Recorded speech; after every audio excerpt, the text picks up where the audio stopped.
ठीक, देखो question paper, ये स्टार्टिंग में क्वेश्चन पेपर मिलता है। 200 मार्क्स है। टाइम अलॉटेड 3 आवर्स, है ना। 300 मार्क्स का है, 3 घंटे। और इसमें प्रिंटेड हिंदी इंग्लिश दोनों में होगा। 20 क्वेश्चन है ना। सारे कंपलसरी है। जगहें फिक्स्ड है। एक में 150 वर्ड्स, है ना। ये 1 से 10 जो क्वेश्चन रहेंगे ये आपके 8 मार्क्स के हैं। और 11 से 20 ये 225 वर्ड्स में करने हैं। ठीक है जी, जो नहीं लिख रहे हो उसको स्ट्रक ऑफ करना है। क्वेश्चन कम बुकलेट में इसको आंसर करना था। कितने पेजेस हैं? 8 मार्क्स के लिए इन्होंने 1.5 पेज दिया है। ठीक है। और जो 12 मार्कर है इसके लिए 2.5 पेज था। ठीक है। तो स्पेस काफी था लिखने के लिए। Rechecking not allowed. चलो, तो GS1 को देखते हैं। मैंने इसको क्या किया है, सिलेबस के हिसाब से लिख दिया है। ठीक है। ये हम जैसे जनरल स्टडीज में देखते हैं, सबसे पहले हमारा सिलेबस क्या होता है? कल्चर है, एंशियंट हिस्ट्री है, ठीक है ना। Modern, ancient, medieval, modern. तो इसमें अगर आप देखोगे, लिटरेचर एंड आर्ट फॉर्म्स। ठीक है जी। अब आर्ट फॉर्म का क्वेश्चन है। इसमें एक चीज देखो कि नॉर्मली हम क्या देखते हैं कि जैसे आर्ट फॉर्म्स का क्वेश्चन रहेगा तो एक हिस्टोरिकल एस्पेक्ट से, बट यहां देखो थोड़ा सा ना, अब ये सोच के करने वाला क्वेश्चन था। ये क्या कह रहे हैं? Evaluate the impact of colonialism on Indian art during the British Raj. अब इसमें टाइम ही स्पेसिफाई कर दिया। कौन सा? ब्रिटिश राज। ब्रिटिश राज का कोलोनियलिज्म हुआ है। उस कोलोनियलिज्म की वजह से हिंदुस्तान के ऊपर क्या क्या इंपैक्ट आए हैं। ठीक है। ब्रिटिशर्स के आने की वजह से हमारे ऊपर क्या क्या चेंज आए हैं। अगर आप अब देखो ना, ये थोड़ा सा वो सोच के लिखने वाली चीजें थी। आर्ट तो हम समझते हैं इस पीरियड में क्या क्या चीजें हो रही थी, बट वही ना कि ब्रिटिशर्स के आने, ये क्या कह रहे हैं? इम्पैक्ट, कला के ऊपर, है ना, प्रभाव क्या क्या है। तो वही बेसिक चीजें लिखनी है कि जैसे ट्रेडिशनल पैटर्नेज थी राजाओं की, वो खत्म होने लगी। ठीक है ना। पहले रूलर्स क्या करते, पावर डायनेमिक शिफ्ट हो रही है। तो पहले रूलर्स चीजों को मंगाते थे। मुराल्स बना रहे हैं, मिनिएचर पेंटिंग्स बना रहे हैं, जैसे रॉयल पेंटिंग्स है, उन चीजों में चेंज आ रहा था। ठीक है ना। एक नई मार्केट बन रही थी, नई डिमांड्स है अंग्रेजों की, उनकी प्रेफरेंस अलग है। ठीक है। तो वेस्टर्न आर्टिस्टिक स्टाइल को हम आर्टिकुलेट कर रहे हैं, उसको यूज कर रहे हैं ना। वेस्टर्न स्टाइल टेक्निक्स है वो यूज होने लगी थी। जैसे आर्ट है, आर्ट स्कूल्स है, हमारे इंस्टीट्यूशन है, वो इसको अडॉप्ट करने लगे थे। ठीक है। कहीं ना कहीं हमारे आर्टिस्ट स्पेस का इन्फ्लुएंस, ठीक है ना। जैसे राजा रवि वर्मन है, उनका एक, उनके ऊपर एक इन्फ्लुएंस।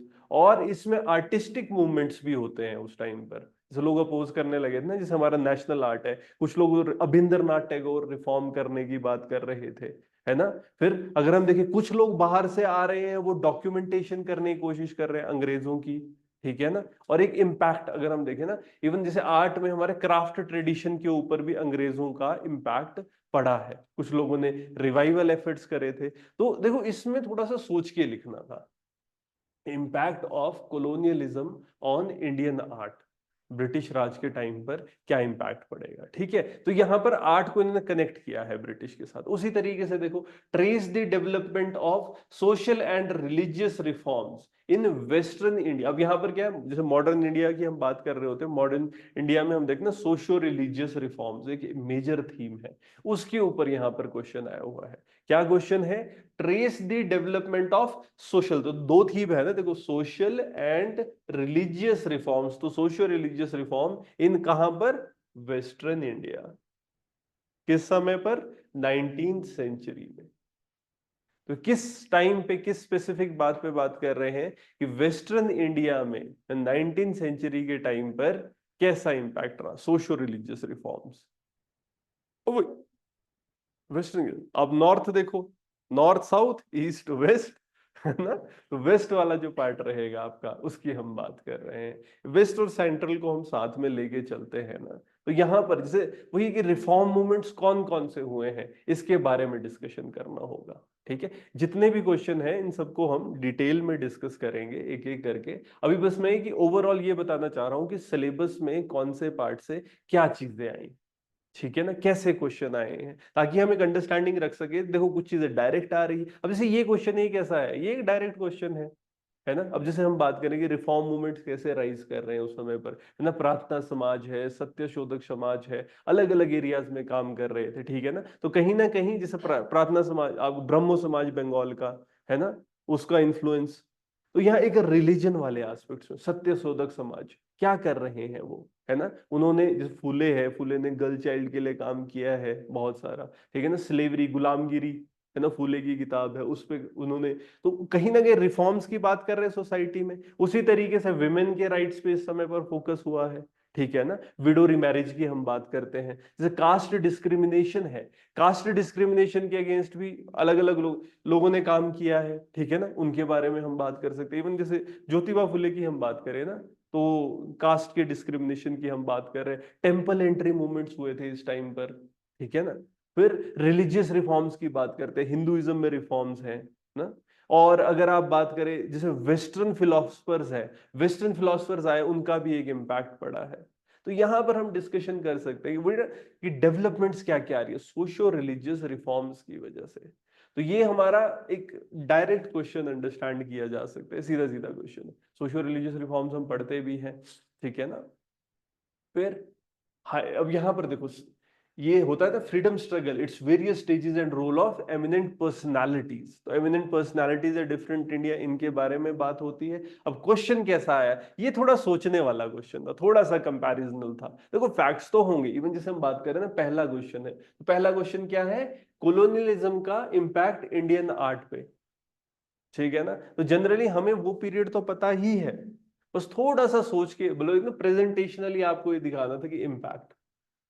बाकी हाँ, ये तो हम समझ ही रहे हैं ना उस समय पर क्या क्या चीजें, क्या क्या चेंजेस हो रहे हैं। वैसे ही अगर हम देखें यहाँ पर क्या प्रश्न है, similarities and differences in Bal Gangadhar and Mahatma Gandhi's approach to Indian freedom struggle. अब यहाँ पर दो लोग दे दिए गए हैं, ठीक है। अब दोनों के बीच में सिमिलैरिटी और डिफरेंस बताना है।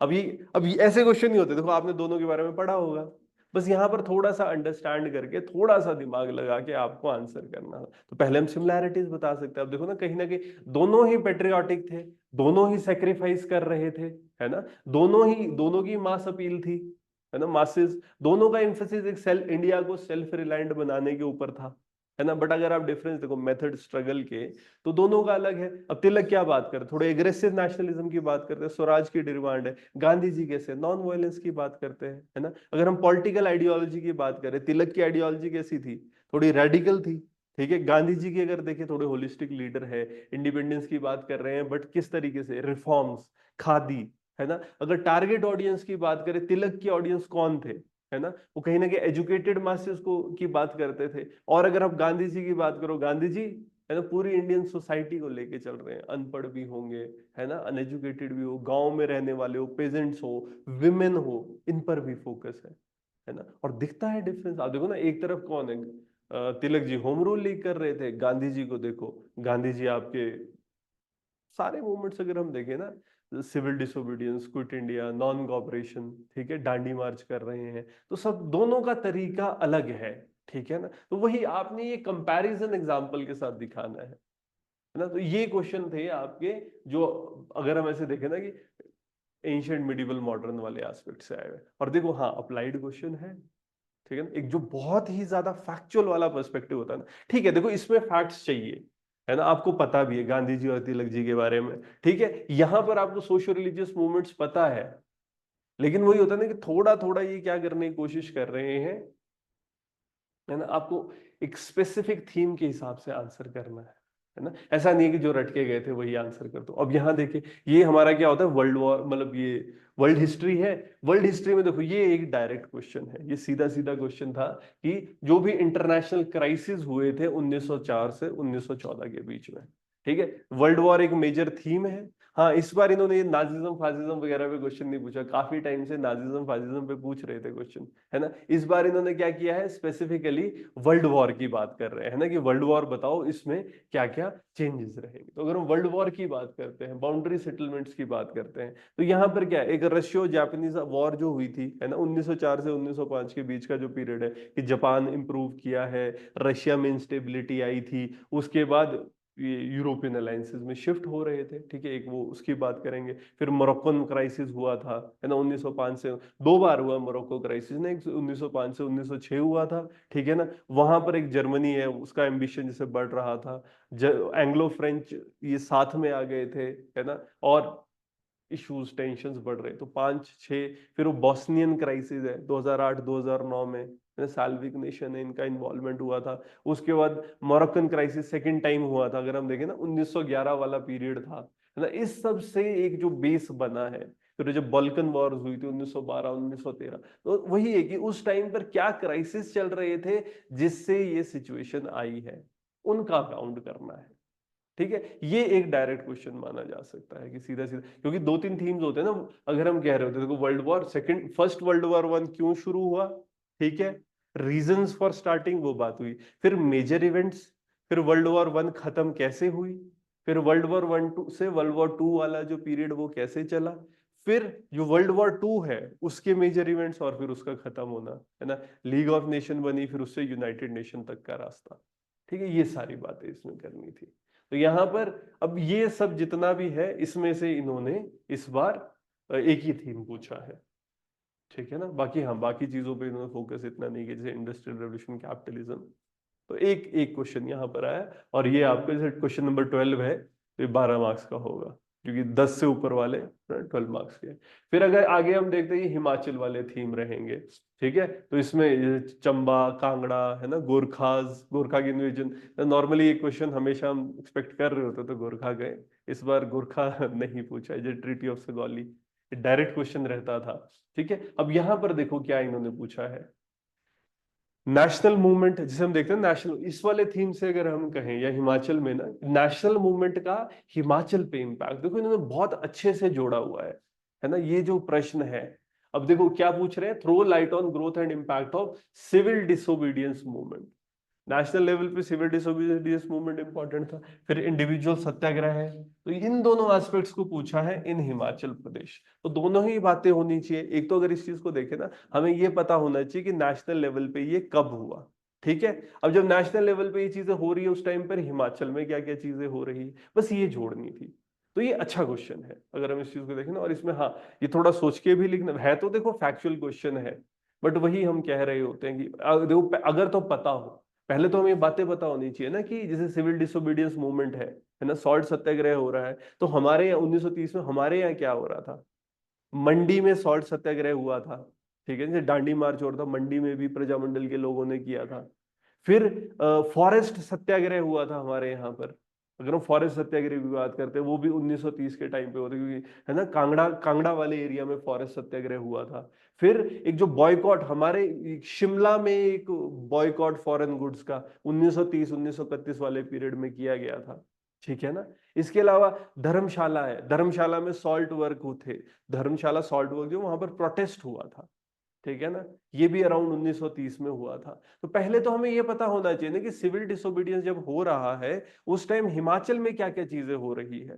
ठीक है, दूसरा एस्पेक्ट अगर यहाँ पर देखें कि क्या है, इंडिविजुअल सत्याग्रह है ना, किसने शुरू किया, तो फर्स्ट इंडिविजुअल सत्याग्रही कौन थे, विनोबा भावे। सेकंड कौन थे, जवाहरलाल नेहरू जी, है ना। हमारे यहाँ पर भी तो इंडिविजुअल सत्याग्रह हुआ था, जैसे डॉक्टर वाइस परमार जी है, उन्होंने 1940 के अराउंड इंडिविजुअल सत्याग्रह सिरमौर से शुरू किया था। ठीक है ना, उसी तरीके से शिवानंद रमौल जी है, शिवानंद रमौल जी ने भी अराउंड 1941 में इंडिविजुअल सत्याग्रह किया था। ठीक है, उन्होंने ब्रिटिश रूल के अगेंस्ट बात कर रहे थे। इसी टाइम पे अगर हम बात कर रहे होते अलग अलग जगहों पर, प्रिंसली स्टेट्स में भी छोटी छोटी जगहों पर ये फैला है। और फिर अगर हम देखें ना, क्विट इंडिया, क्विट इंडिया से ये चीज जुड़ी है। तो सबसे पहले तो हमें ये पता होना चाहिए ना, तो एक तो ये होता है कि जो फैक्ट्स है बेसिक, ठीक है, वो पता होने चाहिए थे। तो वो उस तरह से देखा जाए तो ये एक डायरेक्ट क्वेश्चन की बात होगी, बट हाँ कहीं ना कहीं पूछा गया जा रहा है कि इन पे लाइट डालनी है और उनका इम्पैक्ट देखना है। जब हम इम्पैक्ट की बात करेंगे, ठीक है ना, कि इंडिविजुअल सत्याग्रह हो रहा है तो क्या प्रजामंडल्स है ना, वो कहीं ना कहीं इंस्ट्रूमेंटल रहेंगे इसको बढ़ाने में, तो प्रजामंडल मूवमेंट बड़े थे। नेशनलिस्ट लीडर्स हैं वो यहाँ पर आ रहे थे, जैसे गांधी जी आए थे बीच में, है ना, जवाहरलाल नेहरू जी आए थे, इन लोगों ने स्पीचेस दी है। यस, उसका इम्पैक्ट पड़ा है, 1921 में गांधी जी आए थे, लोकल लीडर्स का इस पे इम्पैक्ट पड़ा है ना, डॉक्टर वाई एस परमार जी को ही आप देख लो, तो उससे एक जो चेंज आ रहा है। ठीक है, इसके अलावा अगर हम देखें इस चीज को ना, कि मूवमेंट जो अलग अलग होंगे इसमें क्या, जैसे पॉलिटिकल अवेकनिंग, जैसे यहाँ क्या पूछ रहे हैं, इम्पैक्ट, कि लोगों की पॉलिटिकल अवेकनिंग हो रही थी। विमेन है फ्रीडम स्ट्रगल में, हिमाचल प्रदेश के फ्रीडम स्ट्रगल में भी विमेन आगे आई थी। ठीक है, बहुत सिग्निफिकेंट है। सोशल रिफॉर्म्स की अगर आप बात करें, इस टाइम पर हिमाचल प्रदेश में बहुत से सोशल रिफॉर्म्स हुए थे। देखो प्रजामंडल मूवमेंट सिर्फ पॉलिटिकल ही नहीं ना कहीं प्रजामंडल मूवमेंट लोकली जो सोशल एविल्स थे उनके अगेंस्ट भी काम कर रहा था। ठीक है ना, अगर इसका हम इम्पैक्ट देखें, क्या प्रिंसली स्टेट्स भी वीकन हो रही है, और कहीं ना कहीं हम ये बात करते हैं ना, फ्रीडम का एक जो नया एरा है वो यहां पर आ रहा है। ठीक है, तो इस तरह की चीजें हम डिस्कस कर सकते हैं, ग्रोथ और इम्पैक्ट। तो आप समझ रहे हो, एक क्वेश्चन ये पहले कुछ एस्पेक्ट्स में तो डायरेक्ट है, बट जब हम कहें कि हाँ इम्पैक्ट देखना है, ठीक है, तो ये कहीं ना कहीं अच्छा क्वेश्चन था ये। ठीक है, और हिस्ट्री आप देख रहे हो, हिस्ट्री ऑफ इंडिया और हिस्ट्री ऑफ हिमाचल को साथ में जोड़ के ये प्रश्न पूछ रहे हैं। यहां पर आता है ना एक नेशनल मूवमेंट्स, ठीक है, हिमाचल प्रदेश में 48 से 1848 से 1948 तक का पीरियड रहेगा, है ना, उसकी बात करनी है। उसी तरीके से क्या है, write a note on peasant movements of Mandi and Kunihar princely states during 19th century. ठीक है, तो कुनिहार और मंडी में क्या क्या ऑपोजिशन हुई है, ठीक है, इसको हमने बताना था। ठीक है, यहां पर भी सिमिलर है, जैसे राजा है, पहले तो ये ना कि हो क्यों रहे हैं ये मूवमेंट्स, है ना, बेगार हो रही थी, बेट हो रही थी, लोग उस चीज से खुश नहीं थे, इसीलिए वो अपोजिशन कर रहे थे। मंडी का प्रेजेंट मोमेंट है, कुनिहार का प्रेजेंट मोमेंट है। इसमें अगर हम बात करेंगे ना, जैसे बहुत से, एक तो ना टाइम क्या है, इश्यूज क्या क्या है, ये टैक्सेस थे ना, टैक्सेस बहुत ज्यादा बढ़ाए हुए थे। ठीक है ना, इसके अलावा फोर्स्ड लेबर है ना, बेगार हो रही थी, इंटरमीडिएटरीज है, वो लोग एक्सप्लॉयटेशन कर रहे थे, है ना, रेजिस्टेंस है, अगर आप देखो लोकलाइज्ड है। इवन जब हम बात करते हैं 1857 का जो रिवोल्ट हुआ था, ठीक है ना, उसका इम्पैक्ट भी इन लोकेशंस में आया था। कहीं ना कहीं हम देखेंगे, फिर वही है कि लिमिटेड हमारी लीडरशिप थी, कुछ एक socio economic factors, socio religious factors भी रहे हैं। जैसे हम कहते हैं, जैसे गद्दी पेस्टोरलिस्ट है ना, मंडी में गद्दी लोग चैलेंजेस फेस कर रहे थे, उसका भी एक इम्पैक्ट इस पे आया हुआ है। कुछ कुछ रिलीजियस मूवमेंट्स अगर हम कहें, जैसे आर्य समाज है ना, आर्य समाज का भी इम्पैक्ट इस चीज पे रहा है ना। लैंड, और वही होता है कि जैसे लैंड रेवेन्यू रिकॉर्ड्स है, ओरल हम हिस्ट्रीज देखते हैं, है ना, नेबरिंग रीजन्स है, सबका इम्पैक्ट हमारे ऊपर इस पीरियड में आया है। तो वही एक ओवरऑल होलिस्टिक डिस्कशन इसके ऊपर करनी होती है। ठीक है ना, पीरियड क्या रहा है और कौन कौन से इवेंट्स रहे। देखो ये वाले जो क्वेश्चंस है ना, थोड़ा सा हम कह सकते हैं कि, है ना, अंडरस्टैंडिंग बेस्ड भी है, फैक्ट बेस्ड भी है, इनको तो कहीं ना कहीं देखो ना, क्योंकि पहले तो आपको पता होना चाहिए प्रेजेंट मूवमेंट्स कौन कौन से हैं, बट है क्या असल में, देखोगे ना, जब ये वर्ड है ना क्रिटिकल नोट आ जाता है, इससे उन फैक्ट्स के ऊपर आपको थोड़ा सा ना, वही होता है कि हर एक बात बोल रहे हो उसमें एक अंडरस्टैंडिंग भी देनी पड़ेगी, थोड़ी सी बातें भी डिस्कस करनी पड़ेगी। अच्छा, क्योंकि क्रिटिकल नोट पूछा गया है। ठीक है, जैसे यहां पर क्या है, impacts, growth, throw light on the growth and impact. Growth में फैक्ट्स बताने, इम्पैक्ट में आपने रीजंस बताने। थोड़ा हिमाचल में, है ना, डेप्थ में जाके क्वेश्चन पूछे, अच्छे क्वेश्चन पूछे, एप्लीकेशन बेस्ड भी कह सकते हैं। और ये जैसे यहाँ पर फिर डिजास्टर है, देखो डिजास्टर को इस बार इंपॉर्टेंस दी गई है ज्यादा। वैसे तो ये होता है, देखो ऐसा नहीं होता एक क्वेश्चन तो डिजास्टर पे आएगा ही आएगा, जनरली दो आएंगे, इतना तो हम एक्सपेक्ट करके चल ही रहे होते थे। इस बार इन्होंने क्या कर दिया है, 3 क्वेश्चन पूछ लिए। ठीक है, तो देखो पहला क्वेश्चन तो बिल्कुल एक सिंपल सा क्वेश्चन था, जिसे हम कहते हैं ना कॉन्सेप्ट्स ऑफ डिजास्टर। ठीक है ना, अब जैसे हैजार्ड, वल्नरेबिलिटी, डिजास्टर, 3 शब्दों की हम बात करते हैं। ठीक है, ये हैजार्डियस सिचुएशन में कोई होगा, वल्नरेबल है, अगर कैपेसिटी ज्यादा हो तो फिर है डिजास्टर नहीं होता है। अब जैसे इवन दो जापान में इतने खतरनाक भूकंप आ रहे हैं, बट उन लोगों की कैपेसिटी ज्यादा है, इसलिए वहां वो चीज डिजास्टर नहीं बनती है। ठीक है, तो वही हैजार्ड डिजास्टर कब बनेगा, सिंपल क्वेश्चन था।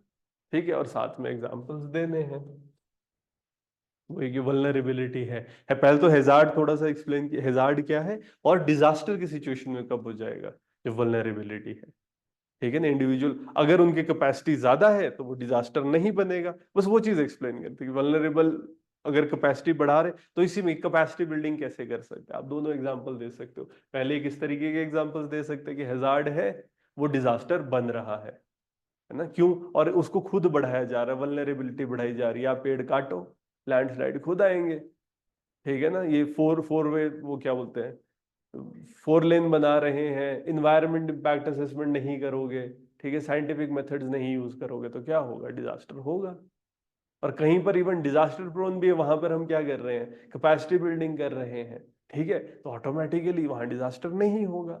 तो एग्जाम्पल देते हैं, बट यहाँ तो ये कि when can hazard becomes disaster, इस पे ज्यादा फोकस करना है, ठीक है। डायरेक्ट क्वेश्चन है, सिंपल क्वेश्चन है, इसमें इशू नहीं था, बस एग्जाम्पल ज्यादा से ज्यादा डालने हैं, ठीक है। फिर अगला है आपका, जिसे ये ना approaches to disaster risk reduction. तो यहाँ पे सजेस्ट मेजर्स, अब ये तो देखो किया ही, बोले तो बहुत बार डिस्कस हो चुका क्वेश्चन है, ठीक है ना, एक्सपेक्टेड भी था। लैंडस्लाइड्स हिमाचल में इतने आए हैं over the period, last year भी इतना इशू हुआ था, उस टाइम डिस्कशंस भी हुए थे, इस बार भी, तो ये मतलब एक्सपेक्टेड लाइंस पे था, तो बिल्कुल ही ऐसा क्वेश्चन था जो, मतलब ये तो आना ही चाहिए ना, कि measures to mitigate the disasters caused by landslides in India, ठीक है। तो लैंडस्लाइड हो रहे हैं, है ना, अब मेजर्स की मिटिगेट कैसे करें लैंडस्लाइड के डिजास्टर को, या इससे जो चीजें हो रही है फिर उनको कैसे मिटिगेट करना है, भूस्खलन, ठीक है ना। अब दोनों चीजें हैं, भूस्खलन ना हो उसके बारे में भी बात, भूस्खलन जहां हो रहा है उसको कैसे मिटिगेट करना है इसके बारे में भी बात की जा सकती है, ठीक है ना। और आप पूरे इंडिया की बात करोगे, इसमें हिमाचल हिमाचल नहीं है, ऐसा नहीं कि लैंडस्लाइड सिर्फ हिमाचल में ही होता है, ठीक है, शिवालिक्स में ज्यादा होता है। फिर हमारे अगर आप देखो ना, वेस्टर्न घाट भी काफी प्रोमिनेंट है, प्रोन है लैंडस्लाइड्स के, ठीक है ना। तो पूरे इंडिया की हम बात कर सकते हैं, ईस्टर्न घाट की बात कर सकते हैं, वेस्टर्न घाट की बात कर सकते हैं। फिर अब देखो, ये डायरेक्ट क्वेश्चन रहता है, inter relationship of disaster and development, ठीक है ना। तो ये स्टैंडर्ड टॉपिक है ना। अब इसमें दोनों बातें होती है कि, और हम भी ये, हम तो रादर क्लास में डिस्कस करते थे ना कि डिजास्टर की वजह से डेवलपमेंट होती है और डेवलपमेंट की वजह से डिजास्टर होता है, तो इन्होंने डायरेक्टली यही बात पूछी है इसमें। क्या है कि development is both cause and effect of disaster. Normally ये होता ना कि हम अपनी तरफ से डायमेंशन लिखते थे, जब इंटर रिलेशनशिप पूछते थे तो इन्होंने खुद ही पूछ लिया है। हाँ, बस एक सोचने वाली बात इन्होंने क्या कर दी है, इन हिमाचल प्रदेश, ठीक है, डिस्कस विद रिसेंट एग्जांपल्स। तो अब यहां पर आपने दोनों बातें बतानी है कि भाई डेवलपमेंट की वजह से डिजास्टर कैसे हो रहे हैं। अब कोई कोई भी डेवलपमेंट देख लो, रोड बना रहे हैं, है ना, हमारे यहाँ पर ये डैम्स बिल्ड हो रहे हैं, ठीक है ना। तो इन सब के बनाने की प्रोसेस में जो चीजें हो रही है उनकी वजह से डिजास्टर हो रहा है, ठीक है। एक इस तरह की बात हो सकती है, और दूसरा क्या हो रहा है, अब जो जो डिजास्टर्स हो रहे हैं उसकी वजह से अब क्या डेवलपमेंट हो रही है, ठीक है ना। RRZ हम बात कर रहे होते हैं ना, रिवर के अलोंग, है ना, हम जो फ्लड जोन है उसमें नहीं कुछ भी बनाएंगे, उसमें चेंजेस, ठीक है। फिर जो बिल्डिंग्स बन रही है, अब इवन जैसे अब बिल्डिंग नहीं है, ये अर्थक्वेक प्रोन बनाने की बात हो रही है, अर्थक्वेक जब से आया है, जैसे कांगड़ा का अर्थक्वेक आया था, आप देखो नॉर्मली कांगड़ा में जो कंस्ट्रक्शन हो रही है वो अर्थक्वेक रेजिस्टेंट बनाई जा रही है, ठीक है ना। तो हाँ, यहाँ रिसेंट वाले थोड़े एग्जाम्पल डाले जा सकते हैं, तो बस साथ में एग्जाम्पल्स जोड़ने हैं कि क्लाउड बर्स्ट हो रहे हैं, ठीक है ना, फ्लड्स हो रहे हैं, लैंडस्लाइड्स हो रहे हैं, तो क्यों, इसकी वजह से डिजास्टर हो रहा है या डिजास्टर का इस पे इम्पैक्ट, तो एक इस क्वेश्चन था, ठीक है। ये भी एक अच्छा क्वेश्चन है। बाकी यहाँ जो स्टैंडर्ड है डिजास्टर मैनेजमेंट एक्ट 2005, ये हर बार आता था, ये ऐसा नहीं कि हर बार लिखने के लिए आपके पास जगह होती थी, ठीक है। इस बार थोड़ा सा ऐसा किया गया है कि जो बिल्कुल ही रट के आ रहे हैं ना उन लोगों को और सोच नहीं रहे हैं, जो मतलब आंसर राइटिंग की अगर प्रैक्टिस नहीं करी है तो थोड़ा इशू रहेगा। बाकी हाँ देखो, क्वेश्चन वैसे डायरेक्ट है, जैसे ये क्वेश्चन एक तरह से डायरेक्ट है, ये एक्सपेक्ट ही किया जा रहा है, वैसे लगेगा सोचने वाला, बट इतना सबको ही पता था इतने लैंडस्लाइड्स हिमाचल प्रदेश में आ रहे हैं, तो ये एक डायरेक्ट माना जा सकता है। यहाँ एग्जाम्पल्स की वजह से मैं सोचने वाला बोल सकता हूँ, अदरवाइज एक डायरेक्ट क्वेश्चन है। फिर अगर हम हिस्ट्री की बात, अब ज्योग्राफी में आएंगे, ठीक है। अब वेस्टर्न कोस्टल प्लेन्स, अब यहाँ डायरेक्ट सा क्वेश्चन है कि why is the western coastal plain devoid of any delta. जो हम क्या बात करते हैं, वेस्टर्न कोस्टल प्लेन क्या है, एस्चरीज है, एस्चरी बनती है इधर को। क्यों बनती है वेस्ट में एस्चरीज, है ना, रिवर फ्लो कम होता है। देखो ये हम वो बात करते हैं प्लेट्स, जब स्टार्टिंग में प्लेट्स बनी थी, जब वो प्लेट है ना जैसे आई शुरू में वो टकराई थी, जब टकराई फिर उसके बाद जो स्टार्टिंग में तो क्या काराकोरम, लद्दाख, जांस्कर वोल्केनिज्म, फिर उसके बाद क्या होता है कि पूरी प्लेट टकराई थी, जब ये पूरी प्लेट टकराई थी तो क्या हुआ है, हिमालयाज बने, है ना, ग्रेट हिमालय है ना, फिर शिवालिक्स है, पूरी लंबी लंबी रेंज बन गई है। उसके बाद क्या हुआ था, ये प्लेट ऐसे ऐसे हिली थी, है ना, जैसे होता है ना वही जब एक बोट डॉक करती है तो ऐसे ऐसे हिलती है। तो इंडिया भी पहले इस तरीके से रहा कुछ टाइम। तो क्या वो सारी रिवर्स अगर आप देखो, ये क्या है, ईस्ट फ्लोइंग रिवर्स है मेजोरिटी इंडिया के लैंड पे, ठीक है। फिर उसके बाद क्या हुआ था, दूसरी डायरेक्शन जब इस तरह से हुआ था थोड़ा, मतलब उस टाइम पे जो साइड की एक जो रीजन था, प्लेट थी या लैंड मास था, वो टूट गया था। जब वो टूटा था वो सबडक्ट गया था एक तरह से, यहाँ से टूट के। इसीलिए जैसे हम वो देखते हैं ना कि वेस्टर्न कोस्ट की पहाड़ियां ये कैसी है, यहाँ अगर आप सी से देखो, ये से खड़ा दिखता है पहाड़ी, और फिर अंदर की तरफ इस तरीके का एक इंक्लिनेशन है, दूसरी तरफ नहीं है वेस्ट कोस्ट में, जैसे गोवा वगैरह देखो आप बाहर से तो ऐसा लगता है। क्यों? क्योंकि ये सारा रीजन जो था ये नीचे चला गया था यहाँ से, ठीक है ना, ये नीचे चला गया क्योंकि वही मूवमेंट हुई, जब ये इस तरीके से प्लेट की मूवमेंट हो रही थी, कुछ एरिया टूट के नीचे चला गया, ठीक है। तो यहाँ पर क्या होता है, जैसे रिवर पहुंचती है तो अचानक से सी में पहुंच जाती है, ठीक है, तो डेल्टास नहीं है।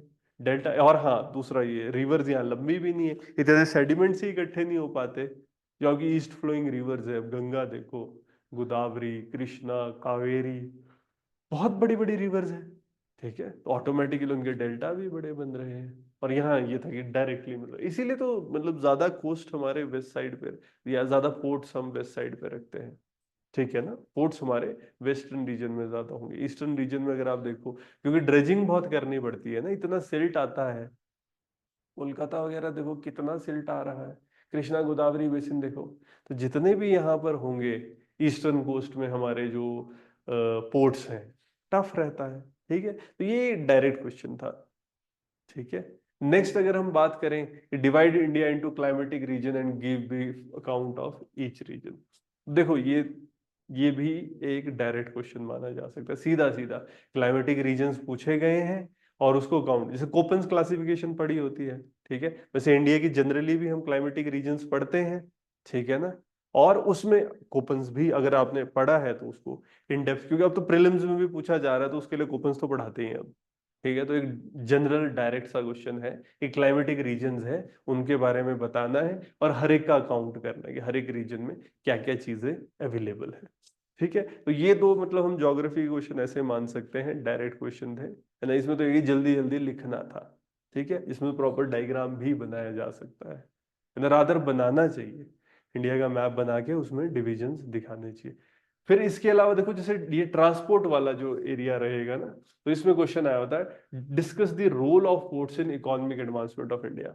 अब देखो, अगर डायरेक्ट हम बात करें तो क्या होता है, हमको पोर्ट्स के बारे में पता होता है कौन सा पोर्ट कहाँ है, क्वेश्चन क्या है, role of ports in economic advancement, है ना, बिल्कुल। अब यहां पर आपको ना थोड़ा सा अब ये थोड़ा वही होगा, सोचने वाले क्वेश्चन भी कह सकते हैं, रोल इन इकोनॉमिक एडवांसमेंट, जैसे हम ट्रेड की बात कर रहे हैं, पहले तो देखो थोड़ा आप रीजन्स भी बता सकते हो, फिर उनका वाटर शेड ना, किस किस रीजन में को वो केटर कर रहे हैं, ठीक है ना, फिर आजकल कौन कौन से पोर्ट्स हैं, है ना, और जैसे प्राइवेट पोस्ट कामराज भी बन चुका है ना, अब कितना लॉजिस्टिक्स में इनका इन्वॉल्वमेंट है ना, बिल्कुल बिल्कुल बिल्कुल, है ना, इवन हम रिवर्स को लिंक कर रहे हैं, ठीक है, इनलैंड वाटरवेज की जब हम बात कर रहे हैं तो उसको भी हम कनेक्ट करके अंदर से जोड़ने की कोशिश कर रहे हैं, रेलवेज के थ्रू हम कनेक्ट कर रहे हैं पोर्ट्स को। और अब देखो ना, जब से ये इंटरनेट ई कॉमर्स आने लगा है, ई कॉमर्स शिपिंग वगैरह के एस्पेक्ट्स की इंपॉर्टेंस को देखते हैं, ठीक है ना, इकोनॉमी डेवलपमेंट की हम बात करें, फिर आप थोड़ा ये भी कर सकते हो कि ना, जैसे पोर्ट से हम, जैसे कुछ रीजन्स स्पेसिफिकली, जैसे हम जापान के लिए, है ना, माइंस या ओर्स एक्सपोर्ट कर रहे हैं, कुछ जगहों से फिनिश्ड प्रोडक्ट्स एक्सपोर्ट कर रहे हैं, तो इस तरह की डायमेंशंस हम जोड़ सकते हैं कि पोर्ट क्यों इकोनॉमी के लिए इंपॉर्टेंट है, ठीक है ना। और इसमें एक और चीज कर, अब देखो इसमें जो भी आपको स्कीम्स पता है आप जोड़ते रहो, पोर्ट्स को डेवलप करने के लिए हम कर रहे हैं, ठीक है। इवन हम पॉलिटी में बात करते हैं, अलग से इनको स्टेटस दिया गया है इंडिपेंडेंट, ताकि वो डेवलप कर सके, ठीक है ना। स्टैट्यूट से पोर्ट बनता है। फिर इसके बाद अगर हम ये कोशिशें कर रहे हैं ना कि जैसे छोटे छोटे पोर्ट्स है, इनको आपस में कनेक्ट करने की कोशिश, ठीक है ना। जैसे हम एक इनलैंड वाटरवे की बात करते हैं, उसी तरीके से ओशियन में भी हम चाह रहे हैं, जैसे फेरी सिस्टम एक छोटा रहे, आपस में उसमें कनेक्टिविटी हो, ठीक है ना। तो ये सारी बातें हम यहाँ पर डिस्कस कर सकते हैं, क्योंकि रोल ऑफ पोर्ट कहा गया है।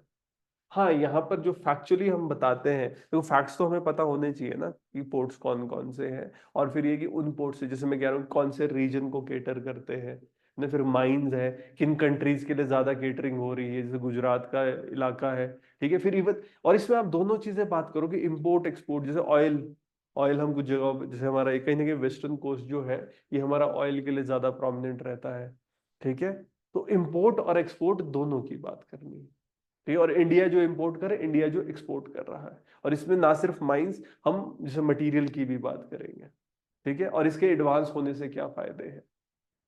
फिर ये अब देखो, इसी में जैसे हम बात करें, अब ये give a geographical account for backwardness of inland navigation in India. अब देखो, पहले तो ये बात कि हाँ, हम लोग इनलैंड नेविगेशन कर रहे हैं, ठीक है। इसके लिए हम लोग कोशिश भी कर रहे हैं, इनलैंड वाटरवेज भी बना रहे हैं, ठीक है जी। तो पहली बात तो ये करनी है, एक तो आपको ये चीजें पता होनी चाहिए। बट देखो, क्वेश्चन प्रोमिनेंटली क्या है, क्या सिर्फ इसी फैक्ट से हम आंसर कर पाएंगे? मेरे को सारे इनलैंड वाटरवेज पता है, ठीक है जी, अगर मैं ऐसे ऐसे बताने लग जाऊं तो मेरा क्वेश्चन तो हो जाएगा ना, India is doing very good, अच्छा कर रहे हैं। बट क्वेश्चन क्या है कि भाई जोग्राफिकल, और देखो, पहले तो क्या बताना है, बैकवर्डनेस, इनलैंड वाटरवेज बैकवर्ड क्यों है, ठीक है, पिछड़े हुए क्यों, मतलब कि जो हमारा पोटेंशियल है, हम उसको अचीव नहीं कर पा रहे, पहली बात तो ये, ठीक है। और उस बैकवर्डनेस के पीछे अकाउंट कौन सा देना है, जोग्राफिकल अकाउंट, कि ऐसा रीजन क्या है कि हम रिवर्स को प्रॉपरली डेवलप, देखो दोनों चीजें कर सकते हैं, एक तो पता है कि हम जोग्राफिकल रीजन दे सकते हैं कि भाई हम डेवलप क्यों नहीं कर पा रहे हैं। हाँ, देखो इंटरस्टेट डिस्प्यूट भी हम कर सकते हैं, बट देखो फर्स्ट प्रायोरिटी किनको देनी है, जोग्राफिकल रीजंस को, है ना।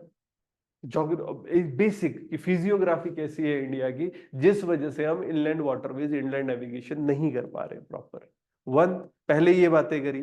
फिर हम ये बात कर सकते हैं, अब देखो ज्योग्राफी के बेसिस पे ही तो स्टेट्स बनती है, उस पे इंटर स्टेट डिस्प्यूट्स होते हैं, हाँ उनको भी डिस्कस कर सकते हैं। बट फिर हम ये बात कर रहे हैं कि जो हम बना भी रहे हैं, उनमें क्या दिक्कत आ रही है ना। बिल्कुल, डिजास्टर के इश्यूज है, या हम ये बात कर रहे हैं कि जैसे रिवर्स है ना, अभी क्लियरेंसेस वाले इशू भी आ रहे हैं ना, जैसे इंटरलिंकिंग वाली बात, इंटरलिंकिंग भी तो हम इसके साथ ही जोड़ रहे होते हैं, इनलैंड वाटरवेज हम बना रहे होते हैं, अब बैराजेस का इशू है, ठीक है, उनके फिर पानी के अंदर की इकोलॉजी है, उसका भी इशू है। मतलब मेन ये बात कि हम क्यों इनलैंड नेविगेशन बैकवर्ड क्यों रह रही है, इंफ्रास्ट्रक्चर डेवलप हमारा नहीं हो पा रहा है ना। तो ये सारी बातें हमने करनी है। और हाँ, एक geographical bank account, geographical aspect को थोड़ा सा ज्यादा प्रोमिनेंस देनी है, ठीक है ना। फिर बाद में आप बाकी एस्पेक्ट्स, बाकी डायमेंशंस भी लिख सकते हो। थोड़ा सा ये वाले इस क्वेश्चन को हम मान सकते हैं, ये सोचने वाला क्वेश्चन है, क्योंकि इनलैंड वाटरवेज हमको पता है, वो तो देखो करके भी गए हैं, है ना। वो सारा रट के, इवन क्वेश्चन भी आपने आंसर भी लिखा होगा। बट यहाँ क्या था कि अकाउंट, बैकवर्डनेस का।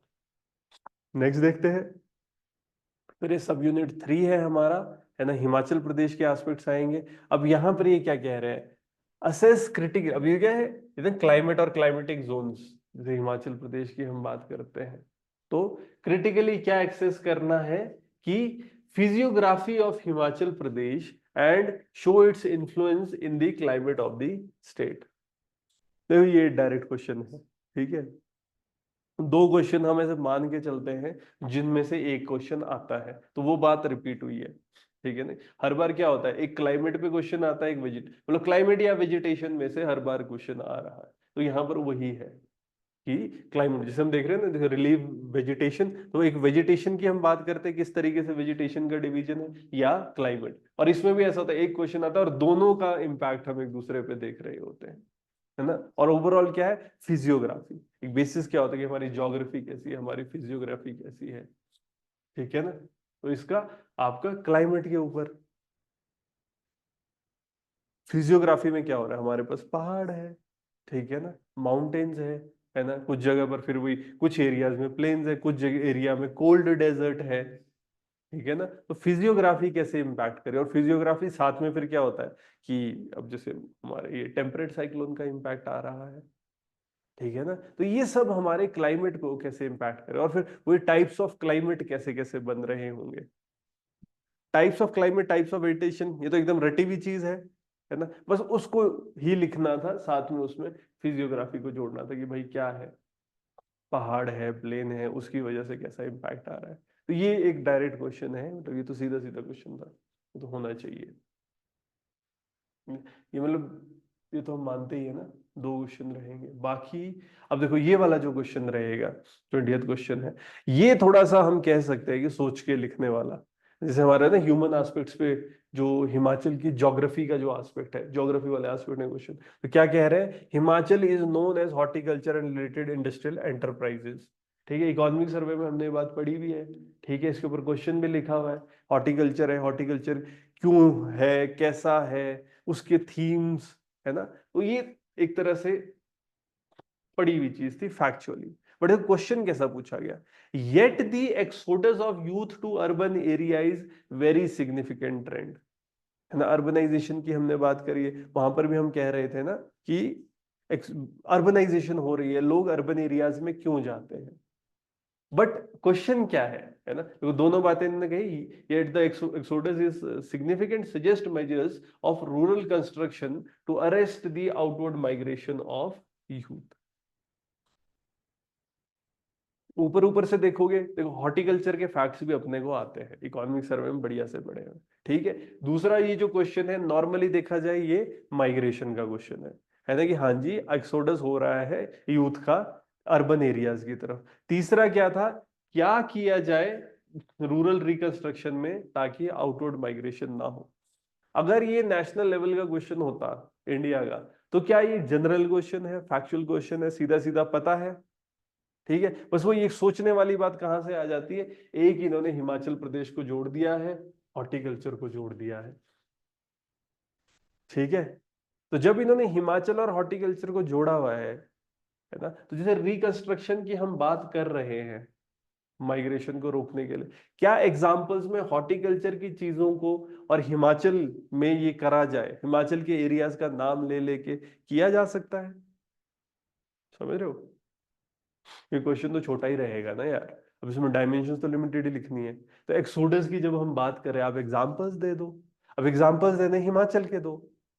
तो अगर मैं एक नॉर्मल क्वेश्चन पूछता है, माइग्रेशन का क्वेश्चन है कि भाई रूरल टू अर्बन माइग्रेशन हो रही है, ठीक है, स्टेप्स बताओ, ये तो क्वेश्चन लिखा है ना मेंस में कि माइग्रेशन रूरल टू अर्बन हो रही है, क्या करे कि वो माइग्रेशन चेक की जा सके, steps undertaken by the government to check migration. ये क्वेश्चन बिल्कुल सिंपल था, बट यहाँ इन्होंने क्या डायमेंशन डाल दिया, हिमाचल प्रदेश और हॉर्टिकल्चर का, ठीक है। तो सिंपल है, जब एग्जाम्पल दे रहे हो एक्सोडस के, तो आप ऐसे एग्जाम्पल देखो जो हिमाचल प्रदेश में हो रहे हैं, ठीक है ना। आप देखो लाहौल स्पीति है, किन्नौर है, यहाँ पर क्या हो रहा है, लोग सर्दियों में जा रहे हैं, है ना। बाकी अर्बन एरियाज में जैसे मान लो कुल्लू है, बहुत से लोग लाहौल स्पीति वाले, किन्नौर वाले कुल्लू में रहते हैं, शिमला में रहते हैं, ठीक है ना। बच्चे कर रहे हैं, मूव कर रहे हैं, ठीक है जी। तो इस तरीके के एग्जाम्पल दिए जा सकते ना हॉर्टिकल्चर की जब हम बात कर रहे हैं, ठीक है। और हॉर्टिकल्चर में सिर्फ सेब ही नहीं होते, बाकी चीजें भी है, फ्लावर्स वगैरह भी किए जा सकते हैं। हॉर्टिकल्चर, देखो हॉर्टिकल्चर बेस्ड टूरिज्म अगर आप ये बात कहो तो वो हो सकता है, बट हाँ देखो एक्सोडस का रीजन तो नहीं ना, वो फिर सोल्यूशन में डाल सकते, हाँ सोल्यूशन में तो डेफिनेटली क्यों नहीं। अब आप रिकंस्ट्रक्शन की बात करो, तो अब जैसे हम देखते हैं नॉर्मल कि आउटवर्ड माइग्रेशन को रोकने के लिए भाई मनरेगा दे रहे हैं, तो आप मनरेगा इन हॉर्टिकल्चर वाली बात करो, ठीक है। सारा इकोनॉमिक सर्वे याद करो हिमाचल वाला कि भाई हॉर्टिकल्चर, है ना, मनरेगा से आप क्या करा रहे हो, पॉन्ड बनवा दो उन लोगों से, कर रहे हैं ना, है ना। हिमाचल की सारी पॉलिसीज बता दो, बिल्कुल। इसके अलावा क्या क्या कर सकते हैं आप? हॉर्टिकल्चर डेवलपमेंट के लिए जितनी स्कीम्स है बता दो, हिमाचल प्रदेश की जितनी भी स्कीम्स है ना। हम लोग अलग से, क्योंकि हॉर्टिकल्चर पे तो कर ही रहे हैं, है ना, फ्लावर प्रोडक्शन पे कर रहे हैं, हम लोग एप्पल के लिए कर रहे हैं, कोल्ड स्टोर कर रहे हैं, ठीक है, इसके अलावा मंडियां बना रहे हैं, ठीक है, ये सारी चीजें, लॉजिस्टिक्स इंप्रूव करने की कोशिश की जा रही है ना। वो सब क्या इसमें ऐड हो सकता है? वही मैं कहना चाह रहा हूँ। देखो, नॉर्मल क्वेश्चन ये सिंपल था, है ना, डायरेक्ट है, बट क्या हम क्या कर सकते हैं, क्योंकि हिमाचल और हॉर्टिकल्चर लिखा है तो एग्जाम्पल्स यहाँ के डालो, उससे थोड़ा सोचने वाला क्वेश्चन बन जाता है, जो आपने पढ़ा उन एग्जाम्पल्स को यूज करने वाली बात बन जाती है, ठीक है। अदरवाइज एक डायरेक्ट क्वेश्चन था, ठीक है। अब नेक्स्ट हम देखते हैं पॉलिसीज वगैरह यहाँ पर। अब ये सोसाइटी पे क्वेश्चन, ठीक है। अब सोसाइटी पे देखो, ये अच्छा क्वेश्चन था रिलीजन के ऊपर, है ना। ये क्या, अब ये सोचने वाला क्वेश्चन कि how do you understand and analyse phenomena of rising religiosity in the global world, ठीक है। अब भूमंडलीकरण के इस युग में, है ना, धार्मिकता को कैसे समझते हैं, है ना, कैसे विश्लेषण करते हैं, जो धार्मिकता बढ़ रही है, रिलीजियोसिटी बढ़ रही है, इसके पीछे क्या रीजंस है, ठीक है। तो देखो, एक पॉजिटिव डायमेंशन में इसको देखा जा सकता है। देखो, एक नेगेटिव तो है ही कि धर्म के नाम पे लोग लड़ रहे हैं, धर्म के पीछे रीजन है, ठीक है वो, बट एक है ना कि डायमेंशन जब आप खोल रहे हो तो हम पॉजिटिव नेगेटिव दोनों कर सकते हैं, कि लोग धर्म के प्रति ज्यादा आसक्त हो रहे हैं, क्यों, है ना। इस चीज को देखो, अब कहीं ना कहीं धर्म में साइंटिसिज्म को जोड़ा जा रहा है। कैसा हो रहा है? धर्म भी साइंटिफिक हो रहे हैं ओवर द पीरियड। पहले ऐसा होता ना, बस ऐसा लिखा है, अब धीरे धीरे लोग वही ना, अब कहीं ना कहीं लोग, और ये भी ग्लोबल लेवल पे बहुत स्टडीज इस पे आ गई है ना, ग्लोबल लेवल पे लोगों को स्ट्रेस बहुत हो रहा है। स्ट्रेस होने की वजह से भी लोग अब धर्म की तरफ आ रहे हैं। इंडिया में ही देख लो, अब जैसे कितने सारे लोग हैं, जैसे आर्ट ऑफ लिविंग है ना, सतगुरु जी है, कितनी सारी ऑर्गेनाइजेशंस हैं, क्या इनकी तरफ लोग जा रहे हैं? तो रिलीजियोसिटी बढ़ रही है। वैसे ही एक वेस्ट में देखा जा रहा है, लोग चर्च जाने लगे हैं, क्यों? वही ना, थोड़ा साइंटिफिक टेम्पर बढ़ रहा है रिलीजन के अंदर, और स्ट्रेस बढ़ रहा है, और कहीं ना कहीं religion is giving the peace और सपोर्ट टू पीपल। तो एक ये रीजन है जिस वजह से रिलीजियोसिटी बढ़ रही है।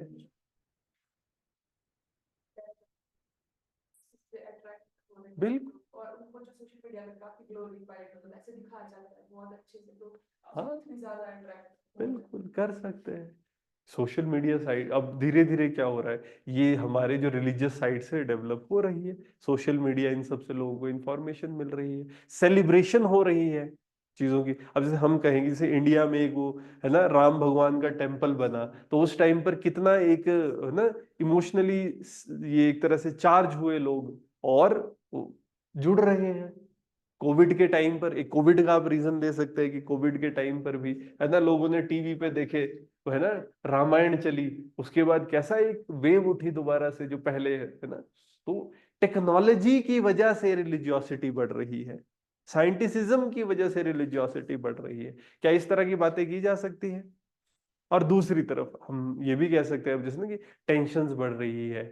अब एक पॉजिटिव डायमेंशन था, एक दूसरी नेगेटिव डायमेंशन में देखा जा सकता है कि जैसे हम कहते हैं राइट विंग एक्सट्रीमिज्म की जब हम बात करते हैं, ठीक है, तो उसकी वजह से भी अब अलग अलग जगह पर, अब जैसे हम देखें ना कि जैसे ईरान, इराक, सब जो इश्यूज चले हुए हैं, इजराइल ईरान, है ना, तो अब कितना इशू चला हुआ है इसराइल के बीच में, ईरान के बीच में, तो क्या है, ज्यू वर्सेस मुस्लिम वाला इशू चला हुआ है, ठीक है ना। तो कहीं ना कहीं यहां पर क्या हो रहा है, या अगर हम देखते हैं आईसिस जो हम कहते हैं, तो आईसिस का इम्पैक्ट बढ़ रहा है, और सोशल मीडिया से लोगों को कन्वर्ट कर रहे हैं, और उनको, है ना, एक टेररिस्ट एक्टिविटी की तरफ ले जा रहे हैं। तो वो सब बातें भी हम कर सकते हैं।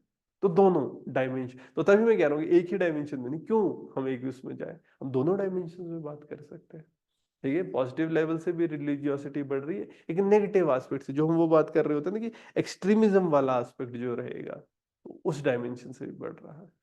चलो जी, नेक्स्ट अब क्या क्वेश्चन है? अब यहाँ देखेंगे, देखो ये बहुत अच्छा क्वेश्चन है। बेसिक तो क्या होता है, जैसे किनशिप है, ठीक है। किनशिप का कॉन्सेप्ट हम क्या देखते हैं, रिलेशनशिप्स, ठीक है ना। दूसरा क्या है, सिटीजनशिप का। इन्होंने बड़ा अच्छा क्वेश्चन बनाया है कि a clear distinction between kinship and citizenship is must. रिश्तेदारी वाली चीजें और आपका जो सिटीजनशिप है, इन दोनों में एक क्लियर डिस्टिंक्शन जरूरी है।